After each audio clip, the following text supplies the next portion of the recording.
ভারত ম্যাচের আগে সংবাদ সম্মেলনে নাজমুল হোসেন শান্তকে প্রশ্ন করা হয়েছিল তিনি সাকিব আল হাসানকে মিস করবেন কিনা। তিনি বলেছেন জি না, তিনি সাকিব আল হাসানকে মিস করবেন না। সেটা তিনি নাই করতে পারেন বা দলের ভালোর জন্য তিনি এই কথা বলতেই পারেন।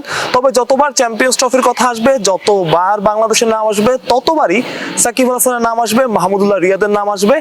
যেহেতু মাহমুদুল্লাহ রিয়াদ দলের সাথে আছেন তাই তাকে নিয়ে প্রশ্ন হবে না, খুবই স্বাভাবিক। সাকিব আল হাসান যেহেতু নেই তাকে নিয়ে প্রশ্ন করা হবে, ক্যাপ্টেন সেখানে বলুক, উত্তর দেখ বা না দেখ, কিন্তু প্রশ্ন হবে, এটা আপনাকে মেনে নিতেই হবে। আপনাকে যদি প্রশ্ন করি আপনি সাকিব আল হাসানকে মিস করবেন কিনা, বেশিরভাগেরই হয়তো উত্তর হবে হ্যাঁ তিনি সাকিব আল হাসানকে মিস করবেন, কেউ কেউ হয়তো করবেন না, বাস্তবতা মেনে নেবেন। আমাকে যদি পার্সোনালি প্রশ্ন করেন সাকিব আল হাসানকে মিস করবেন কিনা, আমি হয়তো উত্তরটা দেবো হ্যাঁ আমি সাকিব আল হাসানকে মিস করব। বাংলাদেশ দলের চ্যাম্পিয়ন্স ট্রফির মিশন শুরু আগামীকাল। প্রতিপক্ষ হেভিওয়েট ভারত। এই ম্যাচটার উপর অনেক কিছু নির্ভর করছে। এটা শুধু একটা ম্যাচ না, তার চাইতে অনেক বেশি কিছু, অনেক কারণে এটা বেশি কিছু। ভারতের সাথে বাংলাদেশ যখন খেলে, এবং আমি দুই একদিন আগে ভারতীয় একটা পত্রিকা সংবাদ শিরোনাম দেখছিলাম, সেখানে বলা হচ্ছিল যে ভারত পাকিস্তান ম্যাচ নয়, ভারত বাংলাদেশ ম্যাচ নিয়ে উত্তেজনা বেশি, উন্মাদনা বেশি। এর একটা কারণ দুই দেশের বর্তমান প্রেক্ষাপট আর অন্য অনেক কিছুর মতো ভারতের বিপক্ষে যখন বাংলাদেশ খেলতে নামে তখন বাংলাদেশে একটা আলাদা স্পিরিট কাজ করে। এবং বাংলাদেশ সেটা ফুটবল হোক বা ক্রিকেট, আপনারা দেখবেন ফুটবলে বাংলাদেশের চাইতে ভারত অনেক এগিয়ে, কিন্তু বাংলাদেশ যখন ফুটবল ম্যাচ ভারতের সাথে মাঠে নামে, অন্য মালদ্বীপ, ভুটান, নেপালের সাথে যাই খেলুক না কেন, ভারতের সাথে মনে হচ্ছে বাংলাদেশ জীবন দিয়ে খেলে।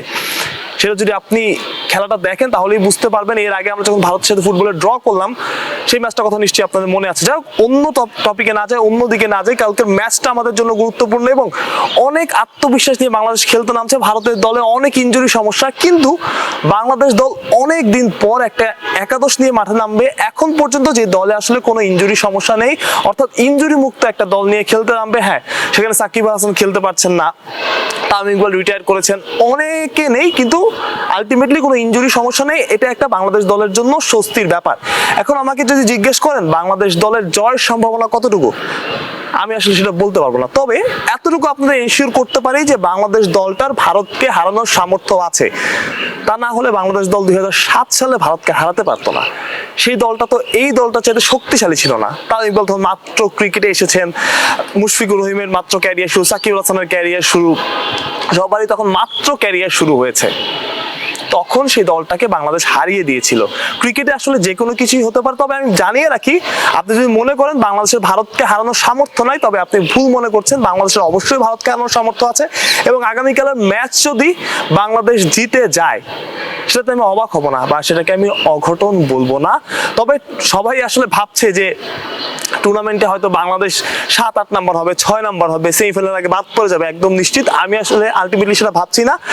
আমি ভাবছি বাংলাদেশ অন্তত সেমিফাইনাল খেলতে পারে, তার জন্য অবশ্যই প্রথম ম্যাচটা গুরুত্বপূর্ণ। বাংলাদেশ যদি প্রথম ম্যাচটা জিতে যায় তাহলে অন্য একটা রিদম পেয়ে যাবে। আপনি চিন্তা করুন, ভারতের মতো একটা হেভিওয়েট দলকে হারিয়ে বাংলাদেশ যাবে পাকিস্তান, তখন একটা আত্মবিশ্বাস কাজ করবে দলের মধ্যে।